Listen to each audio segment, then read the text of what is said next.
Hi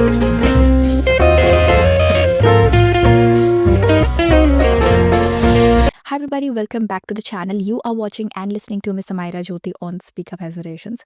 अभी recently मेरे साथ एक सिचुएशन हुई है and that situation literally shook me to the core.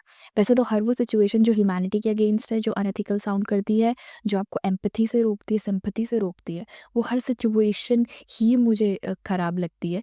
एक पॉइंट के बाद ऑब्वियसली आप किसी को ज़्यादा समझा नहीं सकते, उनके एक्शंस को कॉल टू एक्शंस में नहीं ला सकते, लेकिन आई ऑलवेज ट्राई कि कम से कम ऐसी कुछ सोसाइटल स्टूपिड चीज़ों से कम मैं तो पीछे रहूँ, उसमें मेरा योगदान तो ना जाए। I know a girl from south India, she is telling me all of her stories, ठीक है? She has a little darker complexion, वो थोड़ा-सा अंडरवेट भी है और ये रीज़न्स हैं जिसकी वजह से उसकी शादी में प्रॉब्लम आ रही है। And the most traumatizing thing is, सबसे ज़्यादा टेरेबल क्या होगा बताओ? सबसे ज़्यादा टेरेबल ये है कि पेरेंट्स आर ऑल्सो प्रेशराइज़िंग कि हाँ, तो सुधारो ना फिर अपने आप को थोड़ा-सा। Isn't it very crazy to talk about in front of your child? सब बस उसको आके ये बोल रहे हैं कि अपना वेट थोड़ा गेन करो, अपनी बॉडी सुधारो, you know improve your complexions.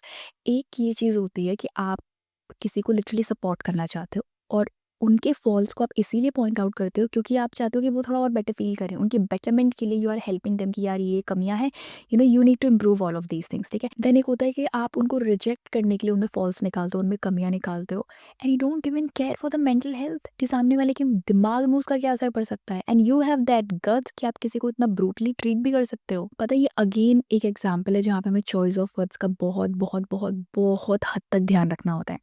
अभी कुछ दिनों पहले ही I was talking with my school friend, तो हम ऐसे बैठे थे, मैंने रैंडमली आप अपने स्कूल फ्रेंड के साथ बैठते हो तो आप पुरानी बातें भी करते हो, मैं रैंडमली मैंने ऐसे पूछ लिया कि तुझे कैसी लड़की चाहिए?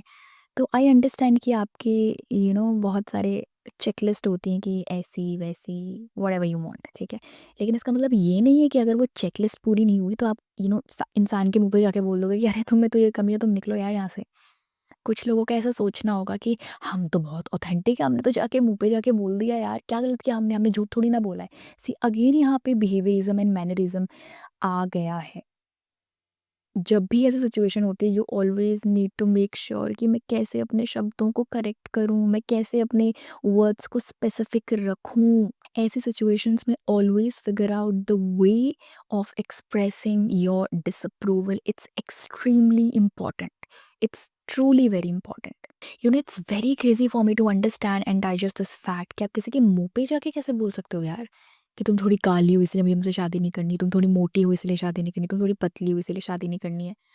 The terrible thing you can do on this planet, किसी की शरीर को लेके, किसी की बॉडी को लेके आप उन्हें वियर्ड फील कराओ, अनकंफर्टेबल फील कराओ। माय पॉइंट इज़ कि जब भी आप किसी ऐसे थॉट में या ऐसे मेंटालिटी में रिजिड हो, ठीक है, और उससे बाहर नहीं निकलना चाहते हो या नहीं निकल पा रहे हो, तो आप अपना मुंह थोड़ा ना लिटरली ध्यान से खोलो, क्योंकि अब जो आप बोलोगे वो कोई अच्छा मैसेज पास ऑन नहीं कर रहे हैं। आपने ऐसी इनह्यूमन बात कह दी जिसकी वजह से किसी को भी एक अच्छा मैसेज नहीं मिल रहा है। That is what the basic behaviourism is ना यार। अगर आप लिटरली ऐसी मेंटालिटी या फिर ऐसी बॉडी लैंग्वेज में फंसे हुए हो, अगर आपकी मेंटालिटी या बॉडी लैंग्वेज ऐसी है, you really need to overcome.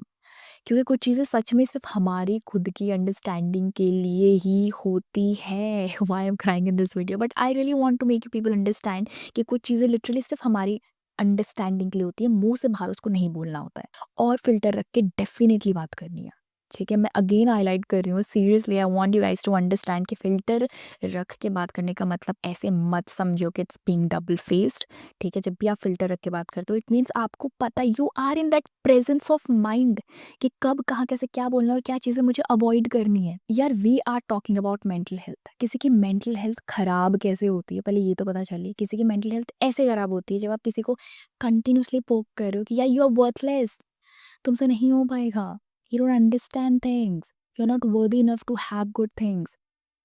सिर्फ विक्टिम को ही हम सबसे पहले क्यों क्रिटिसाइज करते हैं कि तुम्हारी मेंटल हेल्थ इसीलिए खराब है क्योंकि तुम स्टूपिड हो, तुम गधे हो, तुम वीक हो। हमें लगता है कि वाह, हमने तो क्या बढ़िया काम कर दिया यार, कितना अच्छा काम कर दिया हमने, हमने मुंह पे जाके बोल दिया, क्या गट्स है, बिग अप्लॉज। प्लीज ये चीज कंप्लीटली अवॉइड करो।